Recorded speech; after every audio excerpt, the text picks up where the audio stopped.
Well, today everybody, in this video, we're going to be talking about, can a Les Paul do drop B, and if so, how well? Now, before we start talking about drop B and Les Pauls and Gibson and just riffs, right?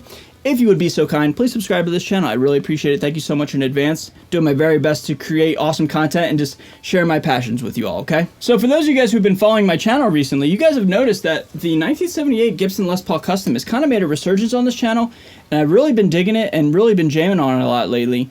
And this thing has been in drop B for the better part of, honestly, like 2 or 3 months now. And so the reason why I'm making this video is to kind of more or less just talk about my philosophy with drop B tuning on a Les Paul scale, and, you know, if I recommend it to anybody, and if you can even do it. And the reason why a Les Paul is the point of discussion is because of the scale length. Most of you guys are familiar with, but in case you're not, a Les Paul scale length from the bridge to the nut is 24 3/4 inches. Slightly shorter than, say, a Stratocaster, which is 25 1/2 inches. And I just said it, can you even do drop B on a Les Paul? Obviously, I know there's a million artists who have played in drop B and have used 24 3/4 scale guitars. Myself included, obviously. So yes, you can tune a Les Paul down to drop B, but it's more or less a question of why would you want to, you know? So today, I wrote a little tune, I wrote a little jam. Let's use this guitar tuned down to drop B, and let's use a blend of the STL Tones Tonality Andy James and the Auto Audio 1111 going straight into Logic, and let's just jam, dude.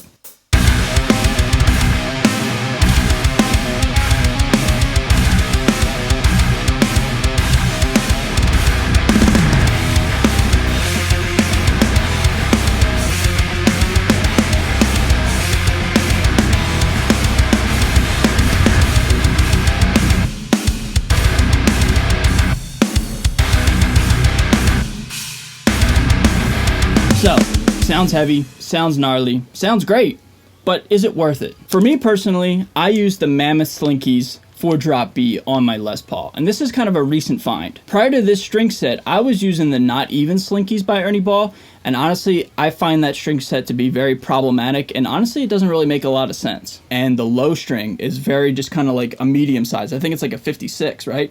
Not to mention the G string is a plain, not a wound, and it just does not work for me on the Not Even Slinkies. Enter the Mammoth Slinkies. This is kind of more or less fixed all my drop B problems on a Les Paul scale. Now, if you look, our string gauges are pretty massive on this set, right? I mean, taking a look at the G string, it is a 24 wound. So that kind of is my first point with this set and a Les Paul in drop B.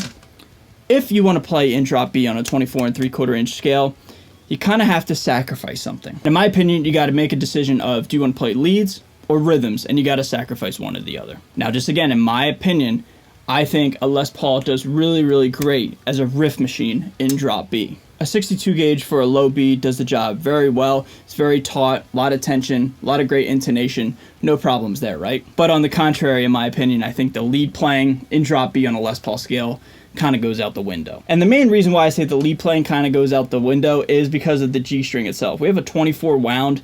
There's not really too much shreddability. I just made that up. There's not too much shreddability on a 24 wound gauge string on the G string. Now, if you're like a blues player or you really like to fight the guitar, I think you could get away with it. But again, kind of getting back to my question that I proposed in the beginning of this video, why would you want to, you know? Which brings me to my final point. If you want to down tune with your Les Paul, I think drop B is a hit or a miss, and I certainly wouldn't recommend going any lower. As I've been recording almost every single day, and I've been doing this professionally for a couple years, and I'm just very thankful to be a professional guitar player in some capacity.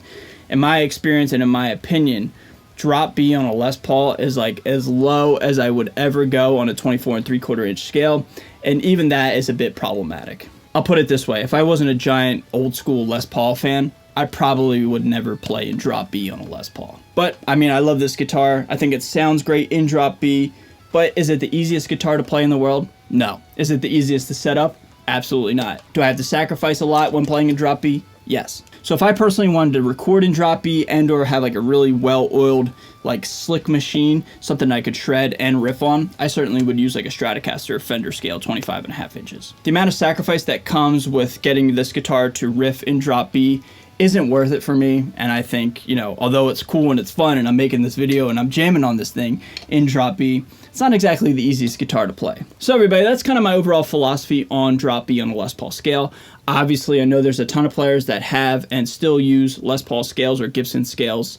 in drop B. I'm not naive to that fact at all. But from a practical standpoint, I think using a 25.5-inch scale guitar makes a lot more sense and is a lot easier to play in drop B compared to the Gibson scale. With that being said, everybody, be sure to subscribe on your way out the door. Thank you so much for watching. What do you guys think of my thoughts and opinions? Leave them down below, and I'll meet you down below in the comments.